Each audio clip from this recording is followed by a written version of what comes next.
Now I don't need a caregiver. I'm going to live with girlfriend. Get out. My husband, who drank as usual and came home, said so.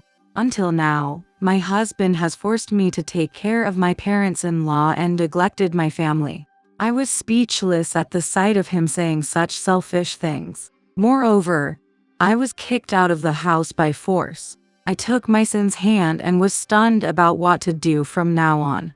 My son tearfully told me, "Mom, it's okay. I'm gonna make him pay for that." 15 years later, my son smiled at me. "Mom, I kept my promise." As a result of my son keeping his promise to me, my ex-husband will fall into hell. My name is Tessie, and I'm a 36-year-old office worker. I live with my husband, Glenn, and son, Carmen. Glenn and I were college classmates. We got to know each other in the same seminar and started dating. After graduating from college, we continued to date, and after a few years of getting each other's jobs, we got married. My husband and I have known each other since college, so we are no longer thrilled or excited. Nevertheless, I felt comfortable in the fact that we would always be friends. Soon after getting married, I became pregnant and gave birth to a son, Carmen. Glenn and I couldn't help but love our son and doted on him. Glenn then suggested that we build a house because we had more families, and we built a house. I felt the picture-perfect happiness, to the point of being scared. I hope this happiness lasts the rest of my life. That's what I thought. However, that happy life gradually collapses. One day, Glenn suddenly said, "I need to take care of my parents, so I'm going to live with them." I was surprised by the suddenness. Even if you suddenly say such a thing, do your parents approve of it? All I could do was ask back, but Glenn said, "It's already decided," he said, and started watching TV. From the beginning of the relationship, he was a bit of an overbearing husband. He is a person who does not listen to me when I say it, so no matter what I say about living together, he will proceed without permission. I thought there was no point in arguing anymore, so I reluctantly agreed to live together. Fortunately, both of my parents-in-law are nice people, so they loved Carmen. My mother-in-law apologized to me. "I'm sorry for the suddenness. We thought about entering the facility. Glenn insisted that he would take care of us in his house." After all, Glenn seems to have made the decision on his own. However, when we started living with her parents-in-law, Glenn did not help with their care. Caring for husband's parents is a daughter-in-law's job. He said, "Maybe things were a little strange when he decided to live with my parents-in-law. Although he was a bit of an overbearing husband, he was basically kind, but his words to me gradually became colder." Hey, you haven't ironed my shirt yet. Make sure you get it done by tomorrow. Today's lunch. But there is too little meat. You should know what your husband likes more. He began to complain about small things that he had never complained about before. It's not just me that has changed. Even Carmen, whom he should have doted on, became cold. In the past, when Carmen came home from school, Glenn would ask him if he had any fun at school. But when Carmen says, "Dad, I'm at school today. I'm watching football right now, so don't talk to me," he began to say coldly. As this continued, Carmen became so deflated that he stopped talking to Glenn. I felt sorry for Carmen and tried to listen to my son, no matter how busy I was. That said, I'm also working. Balancing work, housework, child rearing, and nursing care was quite difficult. As expected, I couldn't take care of them while I was at work, so there were days when I asked for a helper for that time. On days when the helper didn't come, I rushed home during my work breaks to take care of my parents-in-law. After that, I had to do all the housework for everyone. Every day went by, and to be honest, I was quite exhausted. From this time on, Glenn began to go out drinking more often, and came home with the smell of alcohol and perfume. "If you have so much time to drink, can you help me with the housework?" When I told him so, my husband yelled vigorously, Shut up. Men have a relationship. When you say relationship, you didn't go this often before, did you? Besides, living with your parents is a decision that Glenn made on his own. So shouldn't you cooperate a little? I've said it before. Housework, child rearing, and caring for her husband's parents are the daughter-in-law's job. In this vein, Glenn and I continue to argue. There is nothing more harmful to a child than a discord between parents. I didn't give my opinion to Glenn until after Carmen went to bed, and I tried not to complain about my husband in front of Carmen. However, Carmen is already 10 years old. There must have been a lot of things to guess. One day, Carmen said these kind words to me. Mom, are you okay? You don't seem well lately. Is it hard to take care of Grandpa and Grandma? If there's anything I can do, I'll help you. Carmen's words brought me to tears, but I can't afford to be weak. Thank you, Carmen, you're so kind. But don't worry. Did you enjoy school today? I tried not to worry my son. For Carmen's sake, I have to be firm. I told myself that every day. Meanwhile, Glenn's behavior escalated for the worse. There were days when he went back home in the morning, saying that it was a drinking party, and he didn't come home for days. In fact, he couldn't even put living expenses into the house. I had reached the limit of my patience. I have to do something about this. Just as I was thinking so, my parents-in-law's health deteriorated and they died one after another. It's as if my father-in-law chased after mother-in-law, who died earlier. Nursing care itself was hard, but my kind parents-in-law passed away, and Carmen and I were heartbroken. But even at times like this, Glenn drinks and doesn't even prepare for the funeral. I had no choice but to prepare for the funeral. The situation finally settled down, and one day I was resting at home. Then the gentle Carmen said, "Thank you for your hard work, Mom," and patted me on the shoulder. At that time, Glenn came home. He seemed to be drunk today. I had a bad feeling and told Carmen to go to his room and let him stay there. Glenn stood in front of me and said suddenly, "Now I don't need a caregiver. The reason I didn't divorce you until now was because I needed someone to take care of them." What do you mean no need? That's exactly what it means. I'm going to live in this house with my new girlfriend and get married soon, so you guys get out. What is it all of a sudden? Do you know what you're talking about? I couldn't believe it. Glenn has been doing only selfish things so far. I couldn't suppress my anger at his words. But Glenn doesn't care. I don't love you either, and she's pregnant now. I'm going to build a happy family with my new ones. I can't help it, so I'll pay you some alimony. Thus, semi-forcibly, I was kicked out of the house. Carmen, who heard the commotion, hurriedly followed me. Glenn threw my bag and belongings outside with my wallet in it. See you then. With those words, he closed the door. In the end, I couldn't do anything about it and had to leave the house with Carmen.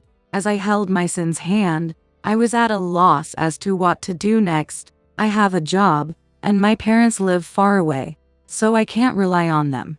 Above all, I was worried about whether I would be able to grow Carmen with my own earnings. Then Carmen said with tears in his eyes, "Mom, I'm with you. I'm gonna make him pay for that someday." I hugged Carmen and cried on the side of the road. At the time, I had no idea that Carmen would make those words a reality. Ever since I left home with Carmen, I've been frantically raising him. I also worked as a full-time employee, but it was still difficult for a woman to raise a child alone. I have to make sure that I don't put too much effort into Carmen. I was filled with such thoughts. Fortunately, Carmen grew up to be an honest and kind child. Mom, I made stew today. What? Did you make it alone? Were you okay? Yes, because I was careful with the fire.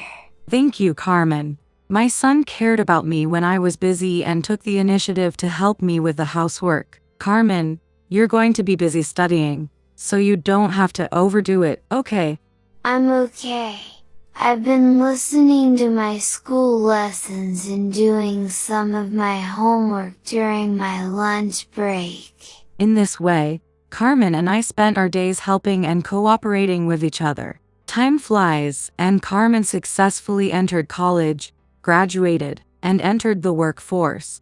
I'm going to train as an office worker for 1 year, and then I'm going to start my own business. He was so enthusiastic, and a year later he did what he said he would, and started the company. I can't believe that Carmen, who was small, will become the president of the company. At the same time, I felt proud and relieved that my work as a mother had come to an end. Even after my son became president, he still lived with me. Carmen may have a girlfriend, so you can leave the house. Even if I tell him so, he only replies, Now is not the time for that. I'm still by Mom's side, so don't worry. Just like when he was little, Carmen always had kind words for me. One day, I was spending such peaceful days. Carmen said, Mom, I have a story to tell. I finally thought, did you have a girlfriend? And thought he was going to get married. But Carmen's story was unexpected. Mom, I'm a little late, but I've made him pay for that. Huh? I didn't understand the meaning at all. You're going to make him pay for that. What do you mean? Then Carmen announced, I've made the horrible man pay for that, who has tormented my mom. Then I saw a man's face. It was the face of her ex-husband, Glenn. That man. You mean your dad? What do you mean you made him pay for that? Then Carmen slowly told me how things had happened. Carmen had just started a company, but thankfully, the company was doing well and the company was growing rapidly. At that time, it seems that my ex-husband's company happened to ask for a deal. Indeed, Carmen has started a company in the city with my ex-husband, Glenn. Carmen appointed Glenn to be present in addition to some of the directors to discuss the deal. A few of the directors looked unsure, but it was the wish of the president, who is a business partner, so they decided to have Glenn attend. Glenn was delighted at first, saying, It's because he's heard about my sales performance. However, when Glenn saw Carmen's face at the business meeting, his face turned pale. He thought he had the same name as his son, but he probably never imagined that the son he abandoned 15 years ago would become the president of a business partner. While talking about the deal, Glenn couldn't stop breaking out in a cold sweat.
The director also said, "What's wrong with you? Listen to them carefully." He was warned many times. That said, Carmen didn't mention Glenn for a long time. He was visibly relieved. Finally, Carmen spoke. "So, one last question. Is it correct that your company tolerates infidelity between employees?" At that moment, the place fell silent. Stunned directors and Glenn, who sweats again. He couldn't help but shout, "Let's stop talking about things that aren't related to the deal." The directors were surprised by this and asked questions on the contrary. What happened all of a sudden? And what are you talking about, President? At our company, such acts are strictly prohibited. So I don't think such a thing will ever happen." Carmen looked at Glenn and said, But what about Glenn there? "It seems the directors don't understand the meaning." "What do you say?" That Glenn is my biological father. When I was a child, he had an affair with a woman who was different from my mother, and he kicked me and my mother out of the house. He hasn't paid a penny in child support or alimony. Then Glenn banged the desk and stood up. President, no matter how much you say, there are good and bad things. There's no proof. I'm going to sue you for defamation. However, Carmen calmly ignored it. You married to your mistress and have a child, but now you're having an affair with your clerk. Saying this, Carmen laid out the photographic evidence on the desk. Looking at those photos, the directors turned pale in the face. Oh my God." Saying this, they all glared at Glenn. They apologized to Carmen. "We're so sorry. We will take appropriate action on this matter. Could you consider the trading as a separate story?" In this way, it seems that the business negotiations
were closed for the time being.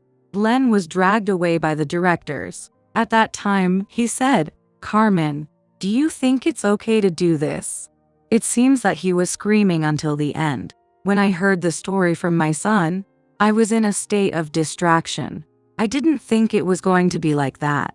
So I said what I had been wondering. "But how did you know that your dad was cheating on me and that he didn't pay child support or alimony?" "I didn't tell you anything about the affair. And I lied that I was getting some money from him." Yes, I didn't talk about Glenn's terrible response so that Carmen does not think that he was not loved by his father. Carmen may have been dimly aware of it, but I still tried not to talk about it from my mouth. Well, I was already 10 years old at the time. I kind of knew. And I was reading Mom's old diary, which I happened to find. The diary. Yes, it says this. "I have evidence of cheating, but I'm going to forget about it so I don't make Carmen sad anymore." In fact, at the time, I had evidence that Glenn was cheating on me. I could also claim alimony from the woman he was cheating on. But I just wanted to think about Carmen in the future. I didn't want Carmen to see me become a vengeful demon, demanding alimony from the cheating partner and blaming Glenn for paying child support. So I decided to give up on the various claims. I can't believe Carmen knew about them. I couldn't believe it. Carmen continues. "It took me a while to make that guy pay for that, but it's okay now. I put him in hell instead of Mom. Maybe you didn't want revenge, but I couldn't forgive him." I was moved to tears at the thought of Carmen. "Thank you, Carmen." Saying this, he held his son's hand. Glenn was subsequently demoted and transferred to the provinces. Rumors of infidelity with the clerk are known even in the relocation workplace, and he seems to feel ashamed for it. Furthermore,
It is said that his current wife found out about the affair, divorced him, and demanded alimony.